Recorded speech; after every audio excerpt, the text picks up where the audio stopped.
The Michigan Senate has approved legislation affirming Michigan's parents' rights to choose whether their kids will wear face masks at school or even receive a vaccine for COVID-19. One of the bill's sponsors and authors is State Senator Lana Theis. Welcome, Senator Theis, to WJR. I know you're no stranger here. Thank you so much for having me on. I appreciate it. And I know that especially you important are topic. Yes, and I know that you're pretty pleased with the movement on this bill, but you know, we also understand that the governor's made it pretty clear she's not going to be signing anything mandating or not preventing mask wearing in schools. She wants to leave that up to different districts to decide for themselves.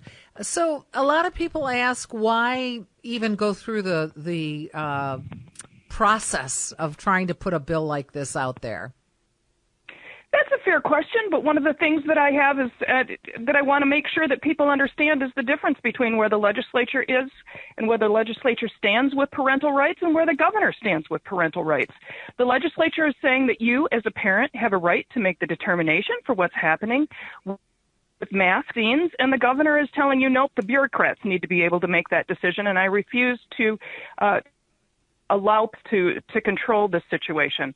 I find that terribly sad. This is entirely about parental rights, and we're seeing across the country that parents are having major issues with bureaucrats taking their rights away.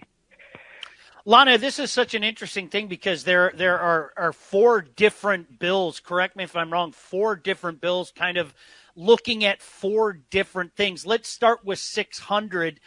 This is simply preventing Michigan school districts from requiring vaccines that have been authorized under emergency use. Is that the best way to describe it? So, yes, but it also recognizes there's a substitute that comes along that recognizes that might actually be approved and not be an emergency use, but then also not be on the schedule of required medicines, or it could go on the schedule of required medicines. In any of those situations, it's going to allow the parent to make the choice, whether the parent wants to give an emergency use or not, or whether the parent wants to give a vaccine or not. All of those are provided for within this package. And so the package is taken as a whole, and it recognizes that, again, parents are the ones that should be making these health care decisions for their children. We recognize that, by the way, in other areas, right? If there's a schedule of vaccine requirements, and then there's a way that parents can go in and ask for a waiver of those required vaccines, and it goes through the process. But with COVID, we've seen already that there are employers that are mandating it. We have His Majesty Joe Biden that's about mandating it for federal employees and for employers of over 100. This is not something that people should have to be dealing with the bureaucrats on. These are personal health care decisions. They need to be able to make those decisions, especially for their children. Senator Theis, when we talk about making personal choices, and that is what people are really, really having a hard time with, I think, with a lot of these COVID restrictions and mandates, is that they feel they have no personal choice. And that is certainly something that we cherish very dearly in our society, and we can understand why people would be upset with this. But my question also to you is, when it comes to public health, because you keep talking about the bureaucrats making these decisions, but in fact, a lot of these decisions and a lot of these recommendations have been coming from healthcare professionals in terms about wearing masks. I mean, we've had so many doctors coming on here on WJR. These are specialists in the areas of communicable diseases who say, no, I mean, mask wearing is helpful. It works.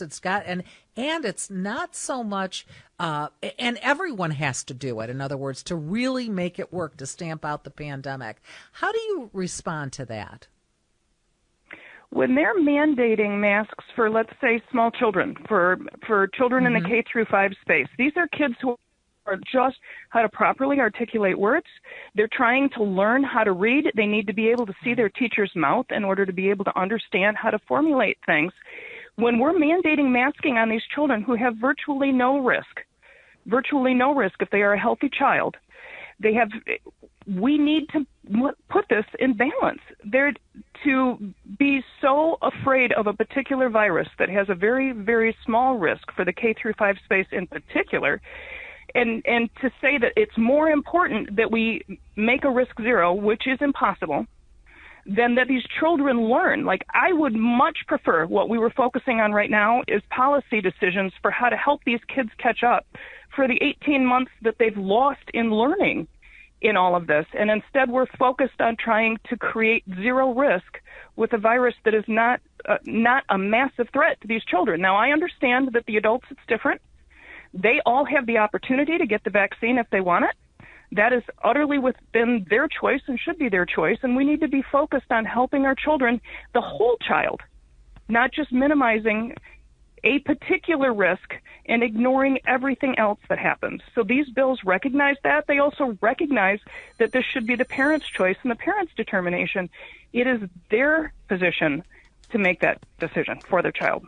Senator, one of the disturbing things that you talked about here is, and I'm going to read verbatim, additionally and importantly, school children should not be discriminated or punished in any way for not getting a vaccine or wearing a mask.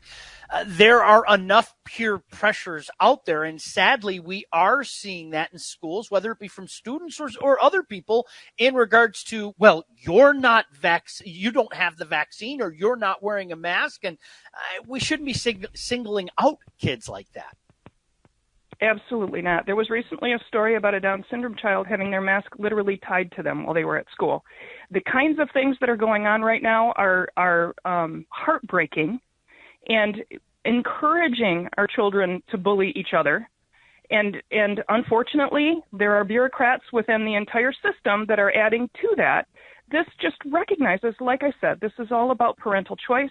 It's about respecting each other and their own decisions, which is where our society used to be, and I'm hoping we can get back to that. These children need to be protected, and we need to recognize the whole child and help them learn while they're in the education system. And Senator Theis, what are we looking at in terms of the next steps for this particular group of bills? I know you proudly authored these bills, again, stressing the fact that you believe that parents have the right to oversee their child's welfare and make decisions on their children's medical health. What do you see next happening with these bills? What's the next steps? From here, they head over to the House, and I frankly believe that there are enough people over in the House that support parental choice that they'll get supported from there. They're going into, I believe they'll be heading to the House Education Committee and then to the House floor. And that will be up to the governor to let the citizens of Michigan know whether or not she's going to side with the bureaucrats or side with the families. Senator Lana Theis, thank you so much for joining us today here on WJR. Always a great conversation with you. We appreciate the insights that you've brought to the table. Thank you. Thank you. Have a great day.